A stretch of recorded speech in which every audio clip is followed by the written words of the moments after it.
Hello friends, स्वागत है आप सभी का यूट्यूब चैनल लो शिक्षा हिंदी में। और आज हम पढ़ेंगे बीएनएसएस 2023 की धारा 176, 177, 178। धारा 177 बीएनएसएस पूर्व में सीआरपीसी के अंतर्गत धारा 157 हुआ करती थी तथा धारा 177 सीआरपीसी के अंतर्गत धारा 158 हुआ करती थी तथा धारा 178 सीआरपीसी के अंतर्गत धारा 159 हुआ करती थी। तो इन धाराओं में क्या कुछ नया चेंजमेंट आया है सीआरपीसी की तुलना में, वो समझना है आज हमको। और क्या नई उपधारा जोड़ी गई हैं, क्या नए प्रावधान बीएनएसएस के अंतर्गत किए गए हैं, उनको समझेंगे। और विवेचना की समस्त प्रक्रिया को समझेंगे कि एफआईआर पंजीकृत होने के बाद में विवेचना किस प्रकार से प्रारंभ की जाएगी और फिर न्यायालय उस पर किस प्रकार से संज्ञान लेगा। तो ये सारी प्रक्रिया है बीएनएसएस 2023 की धारा 176, 177, 178 के अंतर्गत। जो एफआईआर थाने में पंजीकृत होकर के न्यायालय में सबसे पहले जो जाती है वो कहां से सबमिट होकर के जाती है, इसको भी आज हम समझेंगे। तो आइए समझते हैं आज हमको क्या क्या टॉपिक क्लियर करने हैं। आज हमको जो टॉपिक क्लियर करने हैं एक बार आप देख लें, स्क्रीनशॉट लेना चाहें तो स्क्रीनशॉट ले सकते हैं। सबसे पहला टॉपिक है विवेचना की प्रक्रिया क्या है। सेकंड टॉपिक है क्या विवेचना हेतु थाने का भार साधक अधिकारी जाएगा या अपने अधीनस्थ को भेजेगा। कहां पर? घटना स्थल पर। कहां पर? घटना स्थल पर। जो घटना स्थल है उस पर क्या थाना प्रभारी जाएगा या अपने अधीनस्थ को भेजेगा, ये टॉपिक क्लियर करना है। नेक्स्ट टॉपिक है विवेचना हेतु पर्याप्त आधार न होने पर भार साधक अधिकारी क्या करेगा, एक ये टॉपिक क्लियर करना है। एक टॉपिक ये क्लियर करना है बलात्संग पीड़ित का कथन कहां और किसकी उपस्थिति में तथा किसके द्वारा अंकित किया जाएगा, ये टॉपिक है। नेक्स्ट टॉपिक है क्या बलात्संग पीड़ित के कथन की वीडियो बनाना अनिवार्य है। इससे नेक्स्ट टॉपिक है कितने से कितने वर्ष तक के अपराध में घटना स्थल की वीडियो बनाना अनिवार्य है, ये नया प्रावधान किया गया है, इसको भी समझेंगे। नेक्स्ट है क्या अपने राज्य में न्याय संबंधी विशेषज्ञ जो फोरेंसिक एक्सपर्ट होते हैं सुविधा उपलब्ध न होने पर अन्य राज्य से सुविधा ली जा सकती है। नेक्स्ट टॉपिक है धारा 176 की रिपोर्ट किस अधिकारी के माध्यम से दी जाएगी, कहां पर? न्यायालय में किस अधिकारी के माध्यम से दाखिल की जाएगी, ये टॉपिक हमको आज धारा 176, 177, 178 तीनों के अंतर्गत क्लियर करने हैं।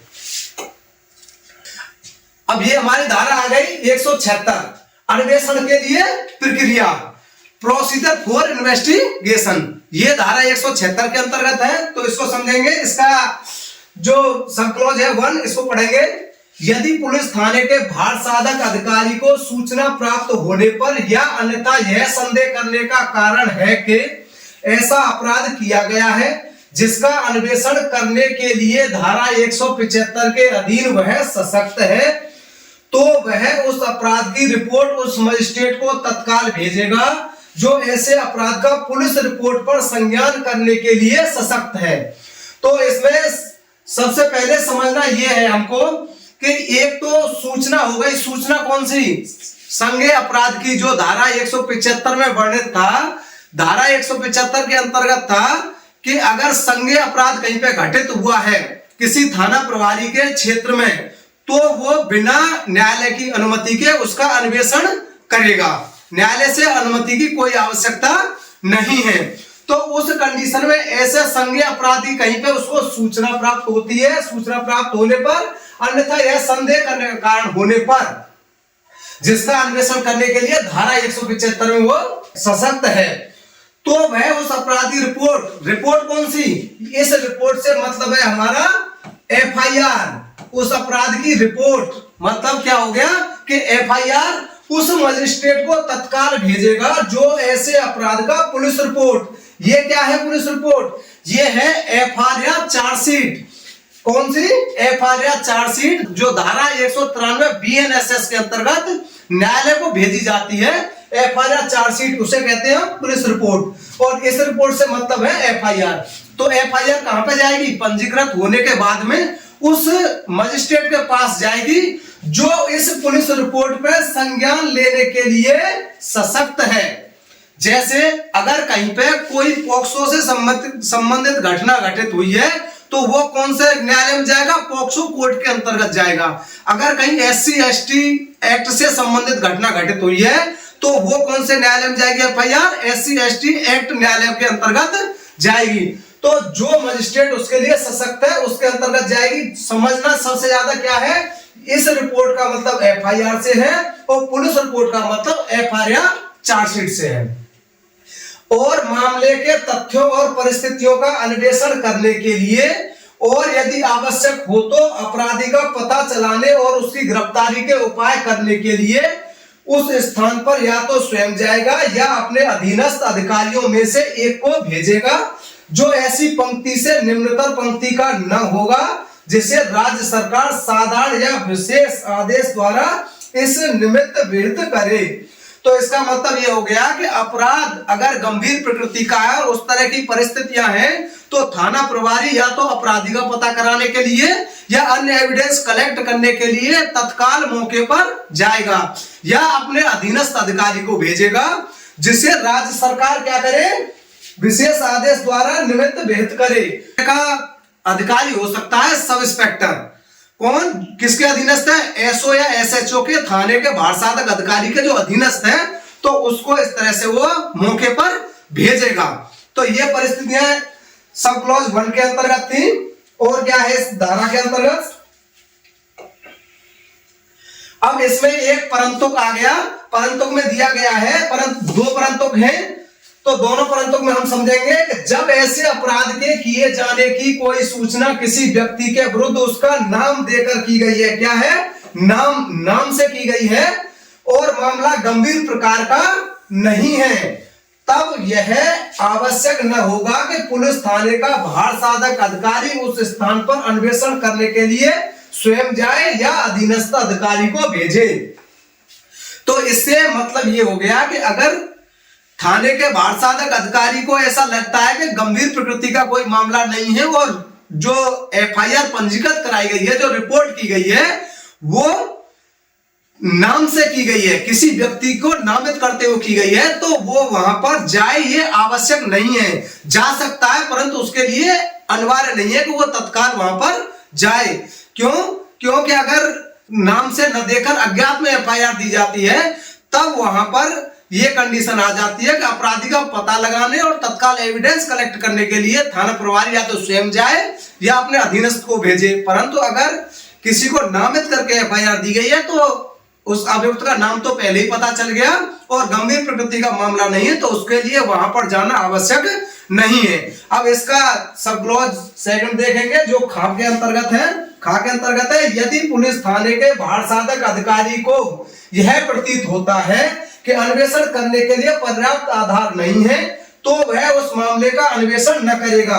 अगर पर्याप्त आधार नहीं है तो उस मामले का अन्वेषण नहीं करेगा, परंतु उसको जीडी के अंतर्गत लिखेगा और उस सूचनाकर्ता को भी सूचना देगा कि इस मामले की विवेचना इस कारण से नहीं की जा रही है। और यह बात किसके अंतर्गत है? यह है हमारे सब क्लॉज 2 के अंतर्गत जो अभी हम पढ़ेंगे। नेक्स्ट इसमें एक कंडीशन और आ गई। पूर्व में यह प्रावधान नहीं था, इसके अंतर्गत केवल यहां तक का प्रावधान था, वीडियो बनाने का प्रावधान पूर्व में नहीं था। तो वीडियो बनाने का प्रावधान नया जोड़ा गया है तो इसको भी पढ़ेंगे।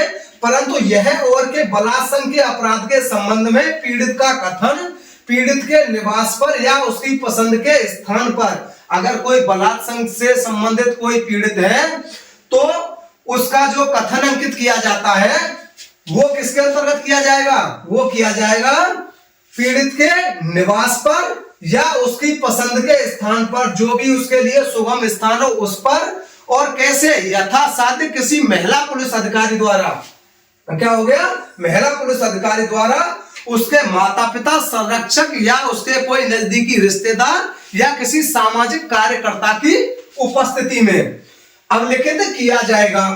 और ऐसा कथन किसी श्रव्य दृश्य इलेक्ट्रॉनिक साधनों जिसके अंतर्गत मोबाइल फोन भी है के माध्यम से भी अभिलिखित किया जा सकेगा।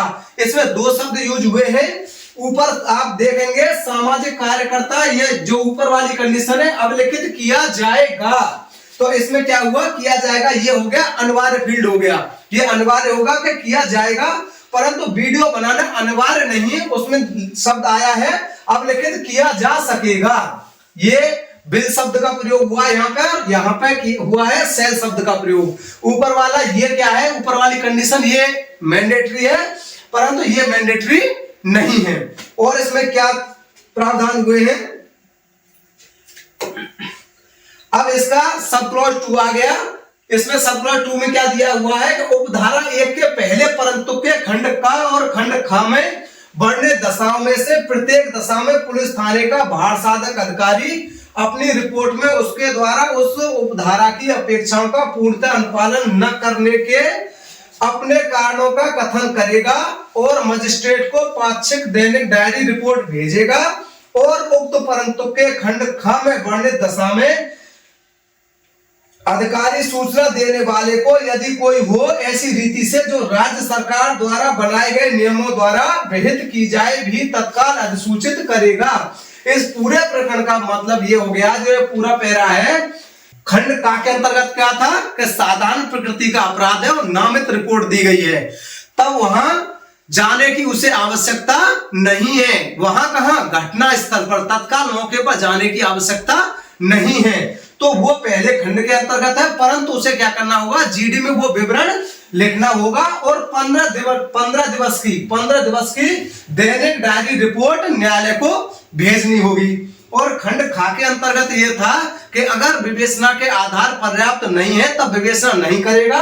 तो उस कंडीशन में जब विवेचना नहीं कर रहा है तो सूचनाकर्ता को भी उसको सूचना देनी होगी। ये इस उपधारा 2 के अंतर्गत है। और समझेंगे क्या प्रावधान है। एक ये नया प्रावधान आया है उपधारा 3 के अंतर्गत, क्या है, नया है, ये मैंने लिख भी दिया है, उसमें न्यू करके लिखा है। तो किसी ऐसे अपराध के जो 7 वर्ष या अधिक के लिए दंडनीय बनाया गया है के होने से संबंधित प्रत्येक सूचना की प्राप्ति पर पुलिस थाने का भार साधक अधिकारी तो क्या करेगा, जो 7 वर्ष या 7 वर्ष से अधिक से दंडनीय अपराध है उनकी सूचना मिलने पर थाना प्रभारी क्या करेगा, ऐसी तारीख से, कौन सी तारीख से, अभी नहीं, तत्काल नहीं, ऐसी तारीख से जो इस संबंध में 5 वर्षों की अवधि के भीतर राज्य सरकार द्वारा अधिसूचित की जाए। तो 5 वर्ष कब से, जब से बीएनएसएस लागू हुई तब से उस अवधि के 5 वर्ष के भीतर राज्य सरकार अधिसूचित करेगी और इसको बता दे कि उस तारीख से वीडियो बनाना अनिवार्य हो जाएगा। तो आगे वीडियो का आएगा विवरण, तो वो भी समझेंगे। अधिसूचित की जाए। अपराध में न्याय संबंधी साक्ष्य संग्रहण, ये हो गया जो फॉरेंसिक एविडेंस है जो एकत्रित होता है, फॉरेंसिक एक्सपर्ट जो एविडेंस एकत्रित करते हैं, हो गया न्याय संबंधी साक्ष्य संग्रहण करने के लिए न्याय संबंधी विशेषज्ञ। न्याय संबंधी विशेषज्ञ कौन होंगे, फॉरेंसिक एक्सपर्ट को अपराध स्थल पर भिजवाएगा और मोबाइल फोन या किसी अन्य इलेक्ट्रॉनिक डिवाइस पर प्रक्रिया की वीडियोग्राफी भी बनाएगा। इसका मतलब ये हो गया घटना स्थल पर फॉरेंसिक एक्सपर्ट जाएगा, कौन से अपराध में, 7 वर्ष या उससे अधिक के अपराध में, और सारा एविडेंस कलेक्ट करेगा और जो भी एविडेंस करने की प्रक्रिया है उसका क्या करेगा, वीडियो बनाएगा। ये नया प्रावधान किया गया है। और इसमें क्या कंडीशन आई है, परंतु जहां ऐसे किसी अपराध के संबंध में न्याय संबंधी सुविधा उपलब्ध नहीं है वहां राज्य सरकार जब तक राज्य में उस मामले के संबंध में सुविधा उपलब्ध नहीं कराती है या नहीं तो किसी अन्य राज्य की ऐसी सुविधा के उपयोग को अधिसूचित करेगी। इसका मतलब ये हो गया, अगर किसी राज्य के अंतर्गत फॉरेंसिक की सुविधा उपलब्ध नहीं है तो दूसरे राज्य से भी ले सकेंगे और ऐसी अधिसूचना जारी कर सकेंगे। तो ये एक नया प्रावधान आया था उपधारा 3 के अंतर्गत। और इसको आपने देखा होता ई साक्ष्य ऐप पर भी 176(3) के नाम से एक ऑप्शन आता है, उसमें भी इस तरह का प्रावधान है। तो वो वीडियो जो ई साक्ष्य ऐप पे बनती है वो इसी कंडीशन में बनती है, घटना स्थल की और जो भी एविडेंस कलेक्ट करते हैं उसकी। अब हम समझेंगे नेक्स्ट धारा 177 रिपोर्ट कैसे दी जाएंगी। Report how submitted. इसकी उपधारा ये कहती है धारा 176 के अधीन मजिस्ट्रेट को भेजी जाने वाली प्रत्येक रिपोर्ट, कौन सी रिपोर्ट? एफआईआर।